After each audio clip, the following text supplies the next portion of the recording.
The Arts and Education Council will honor Harvey Lockhart, who rebuilt the Riverview School District's music program into one of the best North St. Louis has to offer. The 20th Annual St. Louis Arts Awards will be given to him. Joining me right now from Riverview Gardens High School Band is Director Harvey Lockhart. How are you today? I'm great. Thank you for having me. You're welcome. You know, we're going to talk real today, right? Yep. So Riverview didn't exactly have the best reputation in all of St. Louis, and you decided to go in there. Why? Part of the reason because I didn't know what I was getting myself into. I had no knowledge of Riverview Gardens prior to moving to St. Louis, but I'm glad that I did. When I arrived to St. Louis, they said, hey, do you want to teach elementary? That's what I really wanted to do. I was going to teach elementary, and then the high school band director left the week before school started. And they said, will you please, please, please, please take the high school position? I said, okay, all right, I'll do it. But I really wanted to focus on my playing as a musician because that's, you know, I'm a saxophonist and I love to play. I wanted to continue to grow as an artist.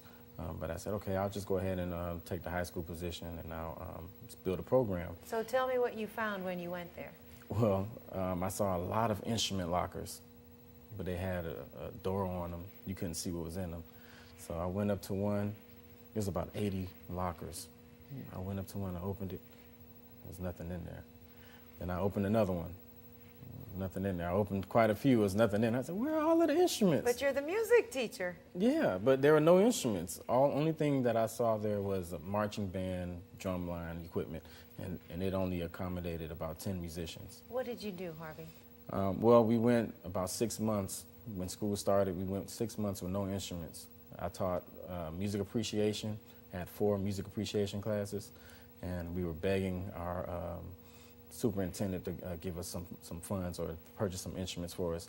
And he said, okay, we'll do it. He took $25,000 from his contingency funds, and he bought us new and used instruments that we still use today. So we have about 80 new and used instruments that we're still using. So let me ask you this. How was music appreciation, or even the thought of being able to take a music class, how was that accepted by the students? Well, I kind of had to brainwash them a little bit. Those music appreciation students, you know, as we all know, those of us that are music educators, those are the students that, you know, really have no experience or no desire to be in a music class. So I kind of brainwashed them and said, hey, this will be an easy A for you. I just want you to try this.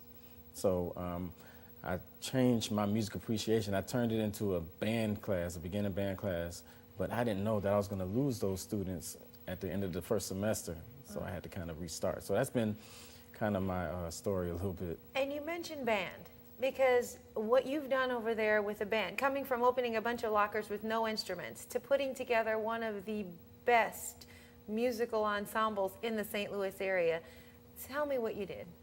Well, I kind of changed the students' mindsets. I told them that great people do daily. This is a quote that I live by. Great people do daily what ordinary people do occasionally. And I said, well, let's turn that around to make our band a higher band, a better quality playing band. So we said, great bands do daily what ordinary bands do occasionally.